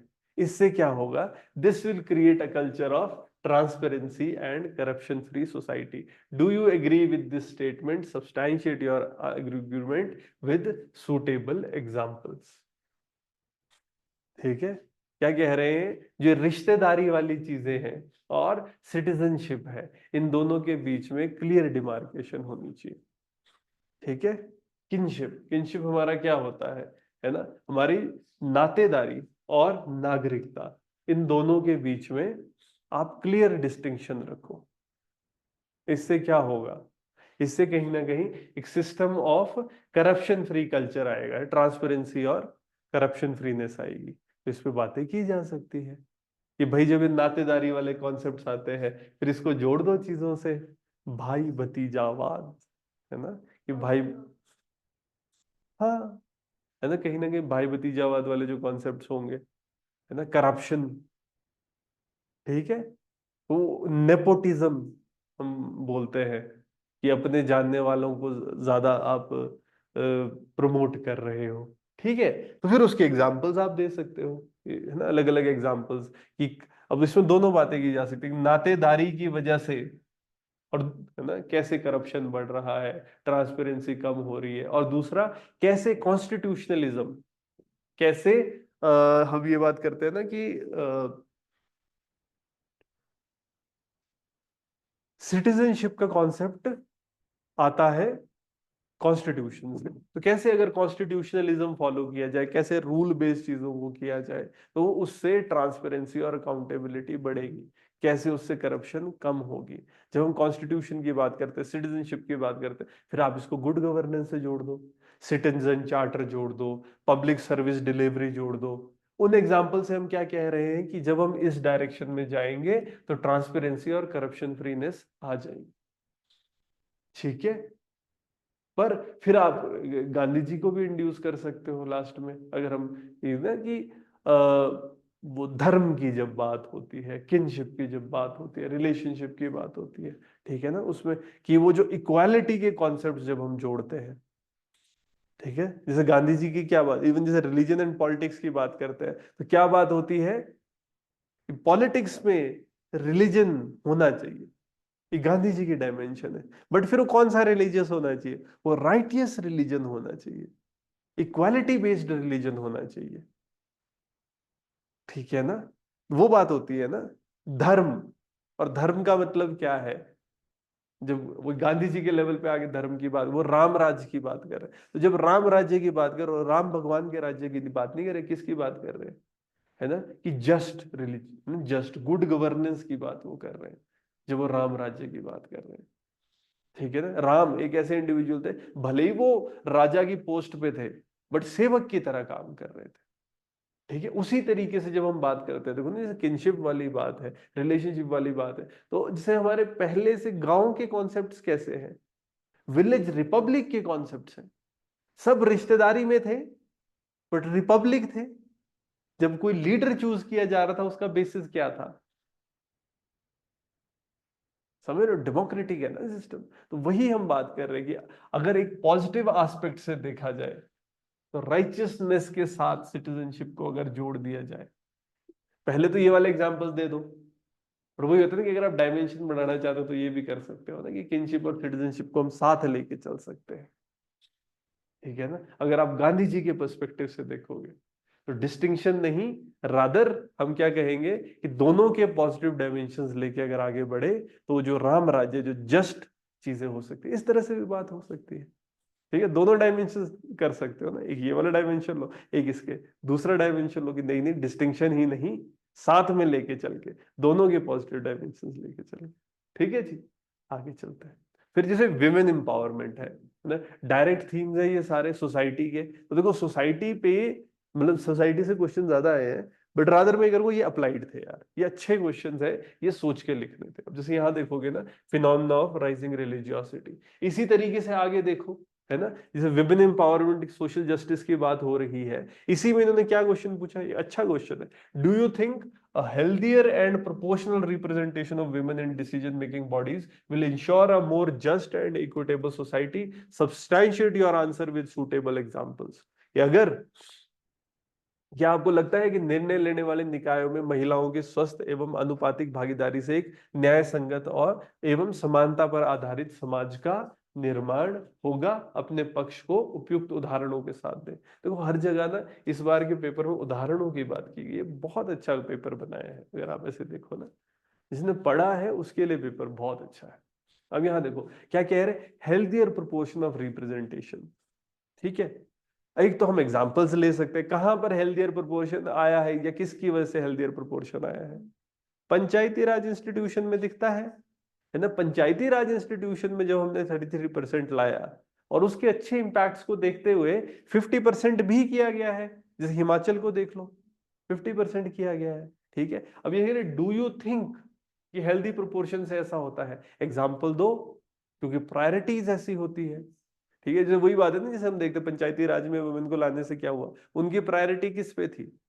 सैनिटेशन, टॉयलेट, है ना, बच्चों का न्यूट्रिशन, और इससे बच्चों की एजुकेशन, बच्चों की और हेल्थ, हेल्थ इंफ्रास्ट्रक्चर, वुमेन का फोकस सबसे पहले तो टॉयलेट पे फोकस होता है, ठीक है ना कहीं क्या हो रहा है जब वो डिसीजन मेकिंग में आ रहे हैं तो और फिर आप उससे एग्जांपल्स दो कि विमेन है, विमेन सेल्फ हेल्प ग्रुप्स के एग्जांपल दो। देखो ना कितने सारे सेल्फ हेल्प ग्रुप्स है, वुमेन साथ में आ रही है और फिर अच्छा काम कर रहे हैं, ठीक है ना। ट्रेनिंग्स होती है इनकी। हिम इरा, फिर हिमाचल की एग्जांपल शुरू कर, हिम इरा देखो हमारा कितना अच्छा काम कर रही है, ब्रांड है ना। जो भी सेल्फ हेल्प ग्रुप्स है इनके अंडर सामान प्रॉपर क्वालिटी का, है ना, प्रॉपर पैकेजिंग के साथ बेच रहे हैं, ठीक है ना।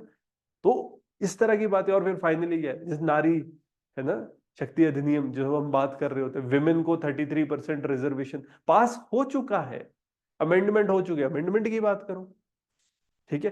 पर एक चीज है कि देखो सिर्फ फैक्ट्स ही नहीं डालने हैं, ये जितने भी फैक्ट्स, क्योंकि देखो ना ये पंचायती राज है, ठीक है, नारी शक्ति अधिनियम है, ये तो हमको पता है ना फैक्ट्स। फिर हम क्यों बोल रहे हैं कि ये थोड़ा सा सोच के लिखने वाला क्वेश्चन था? क्योंकि यहाँ क्या बोला गया है, do you think a healthier proportion and representation of women will ensure more just and equitable society? आपसे पूछा गया कि भाई क्या आपको लगता है, तो आपको बोलना है हाँ लगता है या नहीं लगता है। और जब आप बोल रहे हो कि हाँ लगता है, तो उसके एग्जाम्पल्स, तो जो हम फैक्ट्स बोल रहे हैं सिर्फ वो फैक्ट्स ऐसे ही नहीं लगाने, पहले आपने आर्ग्यूमेंट क्रिएट करना है कि हाँ चेंज आ रहा है, और उसमें फिर वो एग्जाम्पल जोड़ो, ठीक है। और रादर 33, ये तो बहुत ही बड़ा एग्जाम्पल, 33% था, कई स्टेट्स 50 कर रही है, क्योंकि फायदा दिख रहा है। शुरू में चाहे पंचायत पति बनाओ, ठीक है, बट धीरे धीरे जब वो वुमेन सेकेंड टाइम आ रही है, तो ये देखा गया है कि then women have started taking decision making, ठीक है, और इससे बहुत फर्क पड़ता है। इस पे बात करनी थी, अच्छा क्वेश्चन था, ठीक है ना। कहीं एक तरह से डायरेक्ट एस्पेक्ट है इसमें, ठीक है, बट हाँ इसको एक ना प्रेजेंटेशन में कहीं ना कहीं सोच के लिखना थोड़ा। फिर अगर हम बात करते हैं, देखो गुड गवर्नेंस, हर बार क्वेश्चन आता है, ठीक है, तो ये तो सीधा ही रहता है कि गुड गवर्नेंस के 6 डायमेंशन, कितनी बार क्वेश्चन आ चुका है, ठीक है ना। अब यहां देखो इन्होंने थोड़ा सा इसको अच्छा क्वेश्चन बनाया है, क्या कह रहे हैं कि good governance needs a comprehensive and clear perspective in place.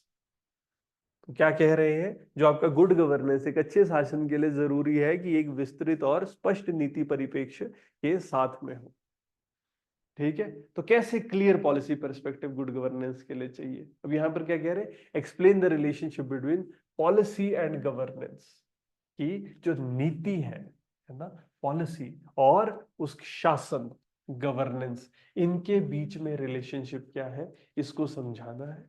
और suggest measures to improve the status of governance and public service in India.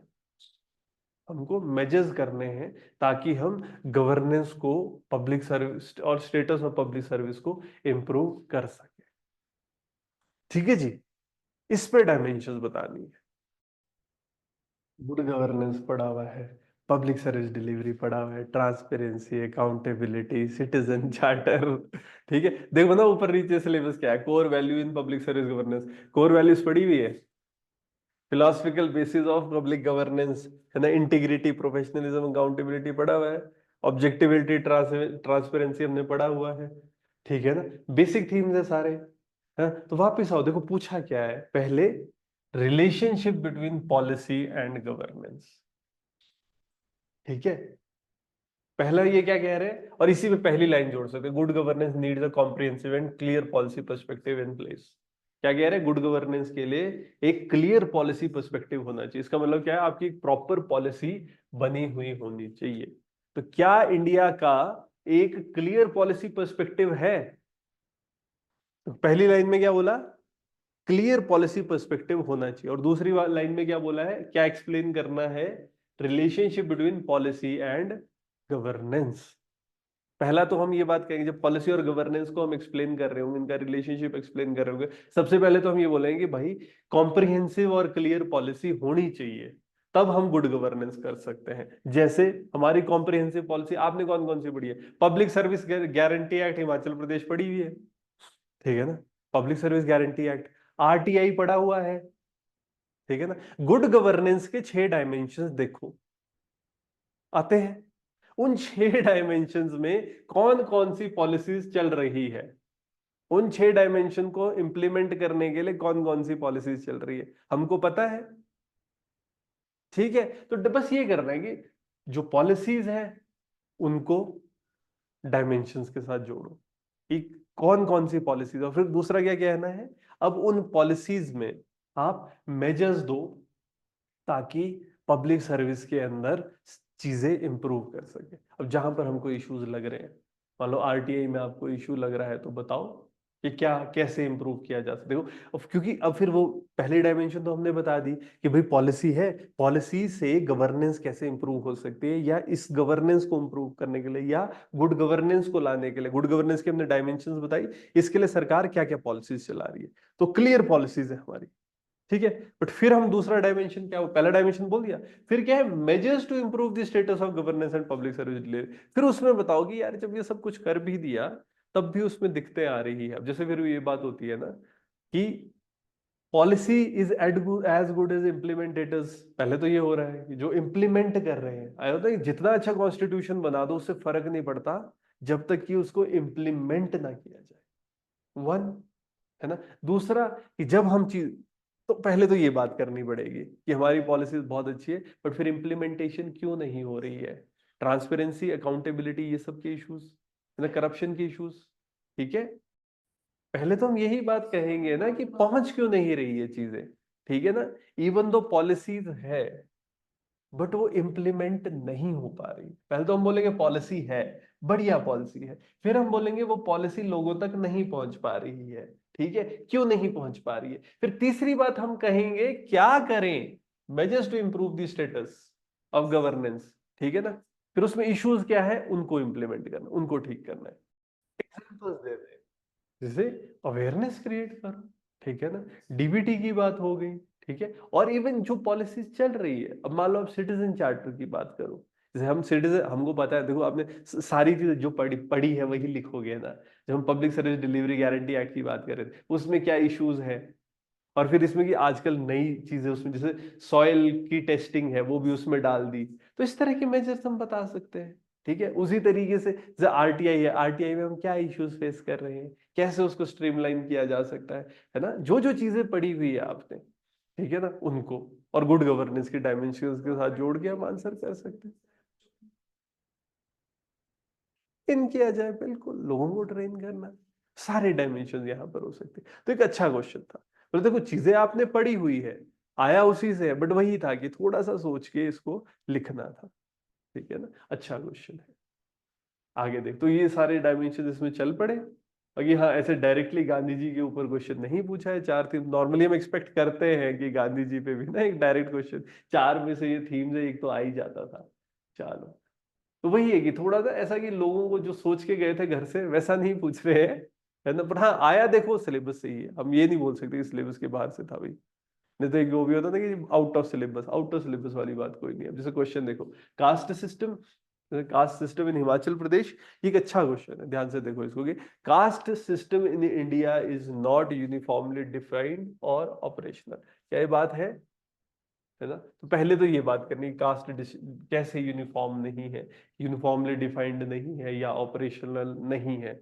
वही देखते ना हम, डेफिनेशनल इश्यूज है कास्ट के, ठीक है। कई अभी भी जैसे हम कुछ कास्ट को ऐसा देखते हैं कि इवन दो वो ऑस्ट्रासाइज्ड है बट वो इंक्लूजन नहीं है। तभी तो देखो कितनी डिमांड हो रही होती है कि शेड्यूल कास्ट में इस कास्ट को इंक्लूड किया जाए, शेड्यूल ट्राइब में किसी ट्राइब को इंक्लूड किया जाए। तो वही है कि क्योंकि वो यूनिफॉर्मली डिफाइंड नहीं है और ऑपरेशनल भी नहीं है। यानी जो कास्ट सिस्टम हम का, या इस सिस्टम की बात करें, जो चतुर्वर्णा सिस्टम है, रूरल एरियाज में ज्यादा प्रोमिनेंट है, अर्बन एरियाज में इतना प्रोमिनेंट नहीं है। तो क्वेश्चन क्या है, बट देखो कितना सुंदर इन्होंने बनाया, how do you think the cast system in Himachal Pradesh is different from the neighbouring state. ठीक है जी, तो हिमाचल प्रदेश का कास्ट सिस्टम, है ना, नेबरिंग स्टेट के साथ या नेबरिंग स्टेट से कैसे डिफरेंट होगा। स्पेसिफिकली ना,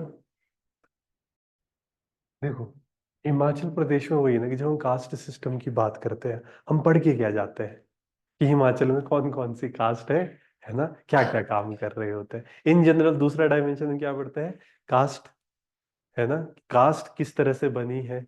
फिर हम क्या देखते हैं कि गवर्नमेंट की स्कीम्स क्या क्या है। तो कहीं ना कहीं ये क्वेश्चन ऐसा था, आपको थोड़ा सोच के लिखना था। ठीक है, तो काफी क्वेश्चन बीच बीच में ऐसे आ रहे हैं जो आपको सोच के लिखने, आप समझ रहे हो। एक पेपर में जब आपको आंसर ऐसा लिखना होता है तो आपको थोड़ा सोचना पड़ेगा। पहले तो अगर हम ये देखें, जैसे क्या कह क्या system is not uniformly defined और ऑपरेशनल, क्या ऐसा है।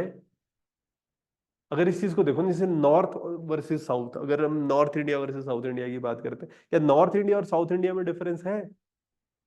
बेसिकली साउथ में थोड़ा ना इतना स्ट्रांग नहीं है कास्ट सिस्टम जितना नॉर्थ में है। वही जैसे मुगल्स आए, मुगल्स के आने के बाद कैसा रहा है कि वो थोड़ा स्ट्रांग रहा है सिस्टम, ठीक है ना। ओवर द पीरियड हम ये बात देखते हैं क्योंकि उन्होंने उसको प्रमोट किया था, ठीक है ना। तो हिस्टोरिकल इन्फ्लुएंस है तो सोशल मोबिलिटी थोड़ी कम है हमारी, अगर हम इस एस्पेक्ट में देखेंगे। दूसरा डायमेंशन अगर हम देखें कि अर्बन और रूरल, साउथ इंडिया में थोड़ा मतलब ना वो फ्लूइड है। अर्बन रूरल में अगर हम देखते हैं, रूरल एरिया में क्या होता है, ज्यादा स्ट्रॉन्ग टाइज रहते हैं इन चीजों की, ठीक है। अर्बन एरियाज में क्या होता है, क्या इतने फोकस्ड है लोग, है ना, इतना नहीं है, इतना ज्यादा और रिजिड नहीं है जितने रूरल एरियाज में होते हैं, ठीक है ना। इसी तरीके से अगर आप देखोगे कि डायमेंशंस हम अगर कास्ट की देखें तो कुछ जगह पर ना ऐसे जाति बेस्ड कॉम्प्लेक्सिटी भी होती है, जातियां होती है। जैसे हमारे वर्ण वर्सेस जाति हम कहते हैं, वर्ण में क्या कहते हैं, चतुर्वर्ण सिस्टम, है ना, ब्राह्मण क्षत्रिय वैश्य शूद्र, क्या है, ये चार वर्ण है।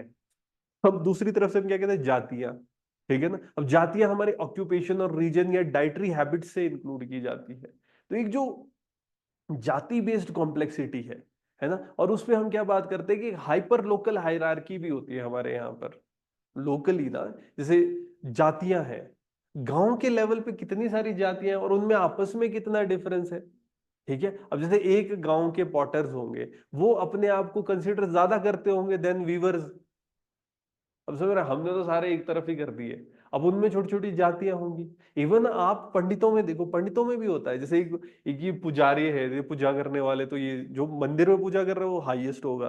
फिर और होंगे, जैसे मान लो कि चार्ज कहते हैं जो लोग ना, मतलब डेथ कस्टम्स हैं, उन उस टाइम पे जो करते हैं, है ना, वो अलग होंगे, ठीक है ना। तो अभी जातीज है ये भी, अब लीनिएज वेल्थ इन सब पे चलती है। तो इसलिए यूनिफॉर्मली डिफाइंड नहीं है। जब हम बात करते हैं ना फ्लूइड है, जब हम सोशल मोबिलिटी की बात करते हैं, है ना, यहाँ पर सांस्कृताइजेशन के कॉन्सेप्ट, जो सांस्कृताइजेशन हमने पढ़ा था, ठीक है। सांस्कृताइजेशन में हम क्या बात करते हैं, कोई लोअर कास्ट से हायर कास्ट में मूव करने की कोशिश, या मूव कर सकता है, ठीक है। वो उस कास्ट की जो वैल्यूज है उनको रोज फॉलो करने लग जाए। कोई बंदा वो पूजा कर रहा है रोज, ठीक है, तो थोड़ा थोड़ा पंडितों की तरह बिहेव करने लग जाए, ठीक है। तो इस तरह की चीजें हैं। सांस्कृताइजेशन हमारा एक बड़ा एग्जाम्पल है। फिर हम एक फिर स्ट्रेंथनिंग भी हो रही है, दलित पॉलिटिकल पार्टीज है, ठीक है ना। तो इसमें कहीं ना कहीं जिस कास्ट आइडेंटिटीज है ना, वो इंटरसेक्टोरली अलग अलग जगह पर अलग अलग तरीके से बढ़ती है, ठीक है। डिस्क्रिमिनेशन की जब हम बात करते हैं, पॉलिटिसाइजेशन की बात करते हैं, तो वो बढ़ रही है। तो क्या कास्ट सिस्टम यूनिफॉर्मली डिफाइंड है, या ऑपरेशनल है? नहीं। ठीक है, तो एक ये इस डायमेंशन पे हमने बात करनी है। ठीक है, फिर दूसरी डायमेंशन यहां पर क्या हो रही है कि भाई तुम हिमाचल प्रदेश को कंपेयर करो आसपास के इलाकों से। ठीक है, अब इसमें सिमिलरली हम क्या क्या बात कर सकते हैं? हिमाचल प्रदेश में इतना रिजिड नहीं है कास्ट सिस्टम जितना पड़ोसियों के पास है ना। जहाँ पंजाब, हरियाणा, इन सारे इलाकों में देखोगे यहां पर कास्ट सिस्टम ज्यादा स्ट्रांग है। ठीक है, कंपैरिजन टू हिमाचल प्रदेश। ठीक है, तो इसकी बात की जा सकती है हिमाचल प्रदेश में, अगर आप देखो कंट्रास्ट में। और यहां पर ना जैसे एक खास आइडेंटिटी की बात हम करते हैं, खौशिया, तुमने सुना होगा कि, है ना, ओ खौशिया। खश या क्या है, ट्रांसेंडिंग जैसी चीज हो रही है ना, ये जैसे खश ट्राइब के लोग आए थे जिस टाइम पर, ठीक है, वो यहाँ पर रहे हैं। तो वो जो एक डिवीजन है ये लोकल है यहाँ पर, उनकी जो प्रैक्टिसेस है, हिस्टोरिकल एक्सपीरियंसेस है, क्या ये चीजें जो हिस्टोरिक आइडेंटिटी है उसको ब्लर करते हैं? नेबरिंग स्टेट में ऐसा नहीं है। ठीक है, इवन जैसे हम हिमाचल की बात करते हैं, तुमने हिमाचल की जितनी भी हिस्ट्री पढ़ी है ना, हिमाचल की हिस्ट्री में क्या होता है, कोई राजपूत बाहर से आया यहाँ पर लड़ा और बाद में बन गया रूलर। चंदेल राजपूत आ गए हैं जी, ठीक है ना, अलग अलग है, बाहर से आ रहे हैं, यहाँ युद्ध कर रहे हैं, फिर बन गए रूलर्स। तो एक जो राजपूत आइडेंटिटी है, जैसे कहते हैं हिमाचल की राजपूताइजेशन, ठीक है, दैट इज डिफरेंट। ठीक है, तो क्या उसके बारे में बात कर सकते हैं? फिर यहां पर ऐसा भी हुआ है कि कुछ कास्ट थी, आपने देखो पंडित थे, पंडित बन गए राजपूत, है ना, कोई पंडित कम्युनिटी थी, बाद में वो क्या हो गया, वो राजे बन गए। ऐसे भी एग्जाम्पल्स हैं यहाँ पर। तो ऐसा, जैसे अगर आप नेबरिंग स्टेट्स में देखो, वहां का इन्फ्लुएंस देखो, तो इस तरह के एग्जाम, अब पंजाब में जो राजपूत का कॉन्सेप्ट है वो डिफरेंट है। ठीक है, राजस्थान के राजपूत वाला कॉन्सेप्ट और हमारे यहाँ का जो रहेगा, एक वो डिफरेंस है। आप समझ रहे हो, तो बस इनके बारे में हम बात कर सकते हैं। इवन जैसे ऑक्यूपेशनल मोबिलिटी की हम बात करें, हिमाचल में अलग अलग काम थे ना यार, जैसे पेस्टोरलिस्ट है हमारे, अब जैसे गद्दीज है ना, ये भी दो तरीके से आए हुए, मुस्लिम और कुछ मतलब बाहर से जो लोग आए हैं भाग के, हिंदूज, तो इस तरीके से रहेंगे। तो पेस्टोरलिज्म, फॉरेस्ट्री, हमारा ट्रेड, ठीक है ना, इसकी वजह से भी जो कास्ट आइडेंटिटीज है उनमें फ्लेक्सिबिलिटी है। ठीक है ना, नेबरिंग स्टेट में आप देखो पंजाब, हरियाणा, उत्तराखंड, ठीक है, यहां पर क्या है, स्पेसिफिक एग्रीकल्चरलिस्ट है ना, एग्रीकल्चर करते हैं और उससे कास्ट हायरार्की रीइंफोर्स होती है। हमारे यहाँ क्या है, थोड़ा एग्रीकल्चर है, थोड़ा पैस्टोरलिज्म है, लोग सर्दियों में चले हुए हैं जानवरों को घुमाने। ठीक है, फिर थोड़ा थोड़े जो सोशल रिफॉर्म्स भी हुए हैं, इससे भी एक इम्पैक्ट आता है। ठीक है ना, हिमाचल में वो इम्पैक्ट रहा है। अगर आप इस चीज को देखो ना in general, caste based violence क्या आपने हिमाचल में देखी है? कास्ट बेस्ड वायलेंस आपने यूपी बिहार एग्जाम्पल सुने होंगे, हरियाणा के एग्जाम्पल सुने होंगे कि लड़का घोड़े पे बैठ के बारात ले जा रहा था, पीट दिया, है ना, अगर लोअर कास्ट का इंडिविजुअल ऐसा कर रहा तो पीट दिया, है ना। ऑनर किलिंग, कि अगर अपर जाति की लड़की ने लोअर जाति में शादी कर ली किसी लड़के से, मार देते हैं लड़कियों को। ठीक है ना, अपने उससे बाहर शादी कर रहे हैं जो जहां उसको शादी करनी है, क्या होता है, ऑनर किलिंग, खाप पंचायत बैठती है मार देती है। क्या हमारे यहाँ पर इतना स्ट्रांग है? ये चीज नहीं है।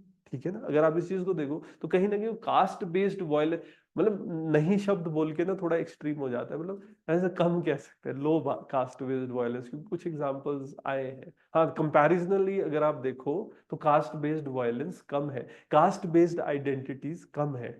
और इवन जो है भी उसमें हम एक चीज देखते हैं कि एक ना डिस्क्रिमिनेटरी नहीं, रादर एक ना साथ में रहना, फैमिली के साथ उनको एक फैमिली या घर का पार्ट ट्रीट किया जाता है।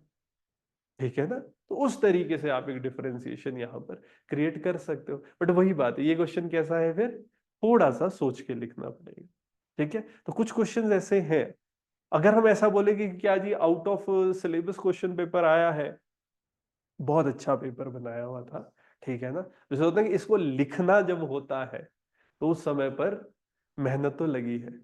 बट हाँ देखो, एक चीज आप समझ सकते हो कि बेसिक जो फैक्ट्स आप नॉर्मली पढ़ रहे हो वही पढ़ के जाने हैं, और फिर वहां वहां पर बैठ के थोड़ा उसको अप्लाई करना है। जैसे हम आंसर राइटिंग करते हैं तो आंसर राइटिंग से यही होता है ना, तो इस तरह के जो भी क्वेश्चन होते हैं जो मतलब वहां बैठ के सोच पाना, उसकी प्रैक्टिस होती है। तो इसीलिए जिन बच्चों ने आंसर्स लिखे थे उनके लिए ये पेपर बहुत अच्छा होगा। और जिन्होंने प्रैक्टिस नहीं करी है ना, तो पेपर पूरा करना इस बार बहुत मुश्किल हो गया था। जगह भी काफी थी, समझ रहे हो, 2.5 पेज भरना है ना, 12 मार्क्स 2.5 पेज, 8 मार्क्स 1.5 पेज, कितने पेज भरने को हो गए हुए थे।